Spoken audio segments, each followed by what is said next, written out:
How are we doing, guys? Moose here, Season 1, Episode 9 of our West Ham United career mode, and we are into the transfer window, and it's fantastic, so we're going to get that underway. Starting off here, just sending some players out onto the transfer list or the loan list, hoping to either get them some experience or get them out of the team if need be. And we'll also take a look here at the short list as we kind of get some inquiries in for some guys that we're looking at. Clear up the short list a little bit with a couple guys that weren't really gonna have a fit or potentially be an option, obviously.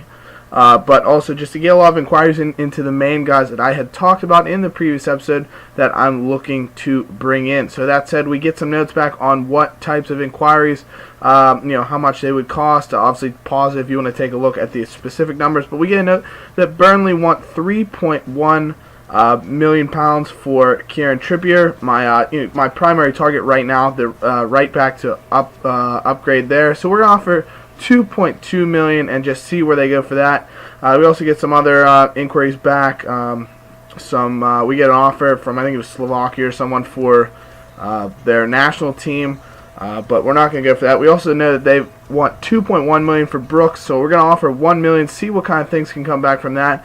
We get a note back from Burnley that 2.4 is what they want for Trippier, so that's only $0.2 million more than we just offered, $200K. So we're certainly going to go for that, and that's fine. And so hopefully Trippier will be the first player we can bring in. We also get a note that we sold Dylan Tombidis to Rangers. That's just $110K that we'll get back, as well as we have a few players returning from loan. So some interesting stuff to note there. But you also see that we got news that Suarez might be moving, as well as a note that they want $2.5 million for Brooks, which is just going to be way out of our price range for what we want to do in this transfer window.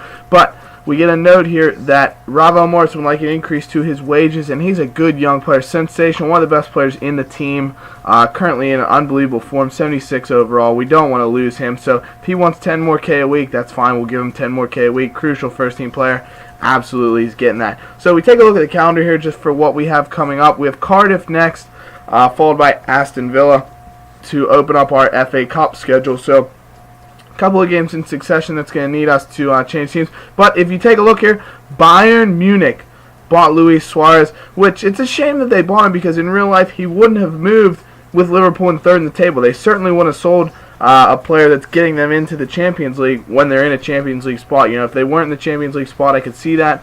So it's disappointing that he moves, but that said, he seems to move in every single career mode, and there's nothing you can do about that. So you'll have it, but that said, we move into a game here against Cardiff City, at Cardiff City, they're near the bottom of the table, so certainly should be something that we should hope to pick up points here, especially sitting in 6th in such a great position.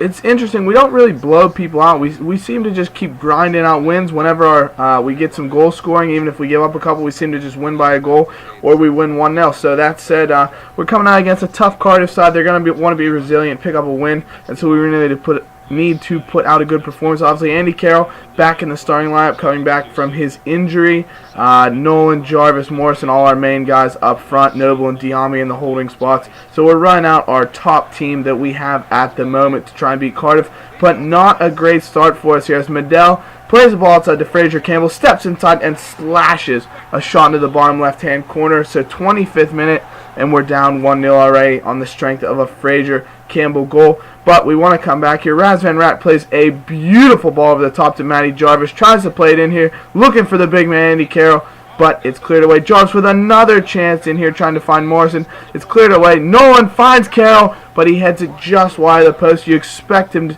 to do better on something like that. But Raz Van Rat starting another move with a great ball. Carroll links up with Jarvis with a couple nice plays, and Jarvis hammers one into the top of the netting. Unbelievable. I couldn't believe it. To be honest, when he scored this goal, I was completely shocked. He takes a touch, doesn't even, just hits it on the half volley and smashes it into the top corner. Unstoppable, really. Couldn't believe he hit that so well. It was a beautiful goal. Diame plays a nice ball through to Andy Carroll. Really good strength from him, holding off the defender. Sees Matt Jarvis in space, and it's just a beautiful little scissor kick volley into the bottom right-hand corner in the 45th minute to send us through to halftime, up 2-1. What a finish from Jarvis. A great bit of play from Carroll. Nice skill just to play it back to him. And a simple finish. Obviously a really difficult finish, but he makes it look simple. And then great bit of play here. Nice 1-2. Nolan plays it through to Ravel Morrison. Looking for Andy Carroll, making that run into the box. Gets a head on it. And a really good save from Marshall as we're here in the 45th minute. Another chance here as Marshall looks to play the ball out. But really good defense from Winston Reed. A bit of a sloppy play from the Cardiff City defender.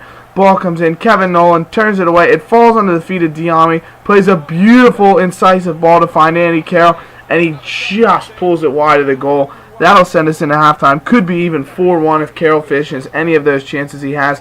But it's 2-1 West Ham heading into halftime. And a really good half. Cardiff trying to come back here on the back foot. But in the second half, the ball falls to Medell here. Just a nice little bit of skill to get through the defense. And a really good save from Adrian.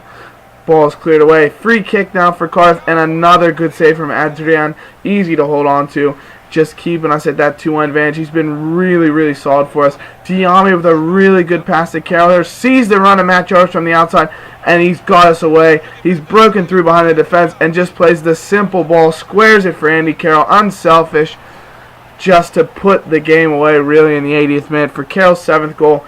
Beautiful play from Jarvis. Carroll really started the move off with a great pass to send Jarvis through, and it's just a great simple finish from Andy Carroll. But Cardiff with a bit of consolation here. Ball's played over the top to Cowie. Somehow gets around the substitute Collins, plays it back to Medell, and leaves Adrian stranded. It's a really good finish from Medell, but nothing Cardiff could do to come back from there. And time will run out. It's a full-time whistle, and it's a 3-2 victory. So like I said, even when the opposing team finds a way to claw back with a couple goals, we seem to just be one better. We outpossessed them. We had one more shot on target, one more goal in the back of the net. So a really good game from us. If you take a look at possession, we really dominated possession. Only 17% of the time was in our end compared to, I think it was 29% in their third of the pitch. Andy Carroll with a man of the match performance. Jarvis also played really, really well. So very happy with the performance. Not great on the back line. You see Collins and Reed as well as DeMel really struggled. But that said, we did pull out the victory. And with this game over, as I mentioned in the past episode, Grenier will turn 23.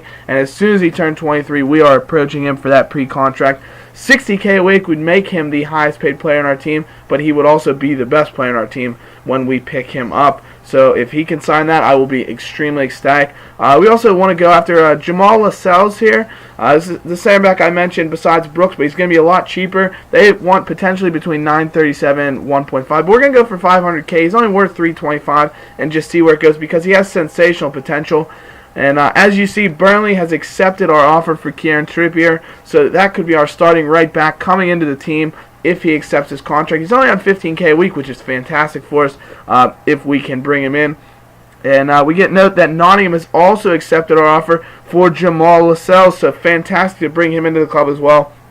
He'll be someone that we can get into the team once Collins either retires or moves on in the next year or so. He also, hopefully we can loan him out, or if not, he'll get some time. But huge news here as Ravel Morrison turns down the contract extension we offer, which is really disappointing.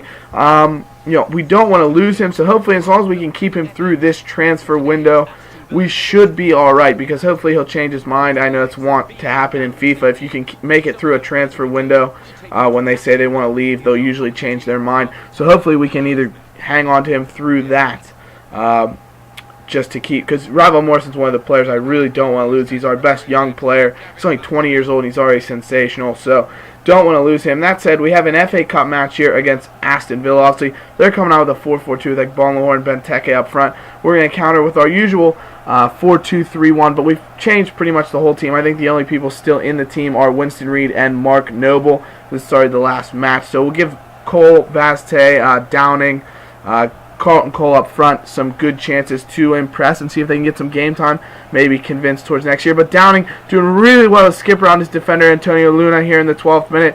Plays the ball in towards Carlton Cole, and another unbelievable finish to beat Brad Guzan.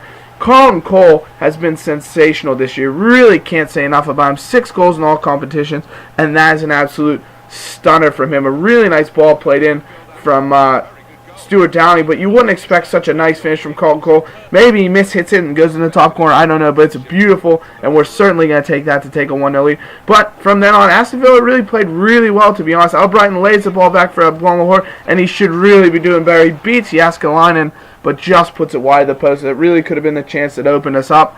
Another good chance, a ball flicked on there from Benteke, or Lahore, I'm not sure which, but Jääskeläinen does well to cover up. Now, 44th minute, Mark Noble showing his absolute class with a sensational through ball that Vasse runs onto, and it's a really good save from Guzan. He gets lucky that the ball bounces back to him. As we head into halftime, up 1-0, could be 2-0. Vasse with a fantastic chance, but to be honest, I really just have to work on my finishing. Obviously, with the shooting, it's hard to finish from those one-on-ones, and you really have to be precise with it, and I seem to always end up putting it either wide or at the keeper, so that's something we really need to work on in training. But Downing with another good ball, and it gets past Carlton Cole, finds its way to Vaste, and he just heads it lightly towards Guzan, who saves easily. Benteke with another chance that he puts inches wide. Jääskeläinen coming out to challenge him, but Collins here plays the ball forward. A nice flick on from Joe Cole right to the feet of Carlton Cole. Can he score? Right at Guzan again. This is what I'm talking about. Should he maybe went with the chip, a little finesse to put around him, I don't know. But Wyman with a great strike and a really good save from UC Jääskeläinen, showing that, you know, he's still a good player and can hang around with this team. A nice ball play into Kozak. Good intricate play from Villa here. Albrighton with a shot, and Jääskeläinen covers well, proving that he is just wonderful to still have at the club as a backup. And we hang on to progress in the FA Cup on that stunner from Carlton Cole, 1-0 in full time. So we take a look at the stats. Villa dominated a little bit of possession. Pretty even game throughout, though. Each team with a couple of really nice chances. We had a few of the clean breaks through. Downing puts in a man-of-the-match performance, so really happy with him. He got the assist, obviously, on Carlton Cole's goal. Collison actually played really well as well, so good to see out of him, considering he doesn't get a ton of game time. But we're going to finish up this episode here with a little bit more transfer dealing. We get the note that Trippier will be our first signing of this transfer window, coming in for £2.4 million, $15K a week. So fantastic to see him come into the team. Can't wait to get him in there, rotating through with Duhamel.